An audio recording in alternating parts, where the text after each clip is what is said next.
মহিলাদের রাত দখল, আরজি করে হামলা, পুলিশের বিরুদ্ধে একাধিক অভিযোগের মধ্যে তৃণমূলের নতুন মাথা ব্যথা কি শান্তনু সেন? শান্তনুকে তৃণমূল মুখপাত্রের পদ থেকে সরিয়ে দেওয়ার ঘোষণা জয়প্রকাশ মজুমদারের। এরপরেই আরজিকর হাসপাতালে গিয়ে বিস্ফোরক অপসারিত তৃণমূল মুখপাত্র।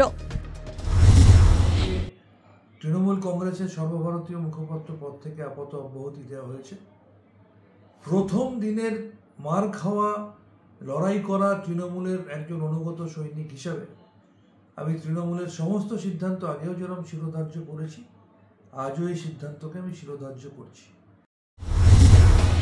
তৃণমূল মুখপাত্রের পদ থেকে সরিয়ে দেওয়ার পর শান্তনু সেনের প্রাথমিক প্রতিক্রিয়ার অস্বস্তির কিছু নেই, কিন্তু এরপরেই শান্তনু কটাক্ষ করলেন নাম না করে। অন্য দল থেকে এলে বা নির্বাচনের আগে অন্য দলের প্রতীকে প্রতিদ্বন্দ্বিতা করে আবার দলে ফেরত এলে, বা এই দল সেই দল ওই দল করে আবার আমাদের দলে এলে, বা আমাদের নেত্রীর বিরুদ্ধে প্রকাশ্যে বিষোদ্গার করলে অনেক সময় আমাদের দলে সম্মানিত হয়। আর প্রথম দিনের দুঃসময়ের সাথী, অসময়ের সাথী, অনুগত একনিষ্ঠ মার খাওয়া তৃণমূল কংগ্রেসের কর্মীরা অকারণে অনেক সময় রোষের মুখে পড়ে। তার কিছুক্ষণ আগে তৃণমূল মুখপাত্র জয়প্রকাশ মজুমদার শান্তনু সেনকে সরিয়ে দেওয়ার ঘোষণা করেন। শান্তনুকে জয়প্রকাশকে লক্ষ্য করে বার্তা দিলেন? প্রশ্ন উঠছে, কারণ জয়প্রকাশ মজুমদার প্রথমে কংগ্রেস, পরে বিজেপি হয়ে তৃণমূল কংগ্রেসে যোগ দিয়েছেন।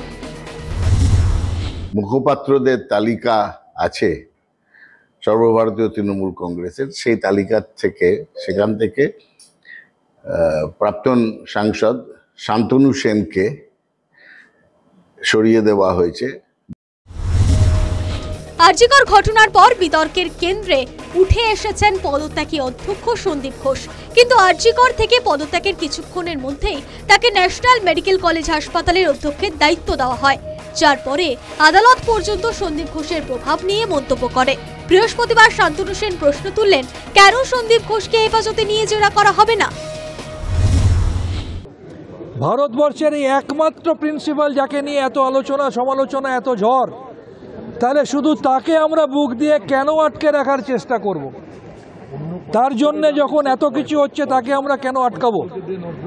আমরা সিবিআইয়ের তদন্ত চলাকালীন দেখেছি প্রয়োজনে অনেককে সিবিআই কাস্টডিতে নিয়ে ইনভেস্টিগেট করেছে।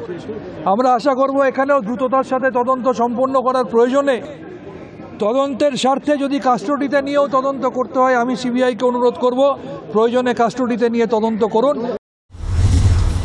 বুধবার রাতে আরজিকরে হামলার কিছুক্ষণের মধ্যেই এক স্যান্ডেলে অভিষেক বন্দ্যোপাধ্যায় ঘটনার তীব্র সমালোচনা করেন।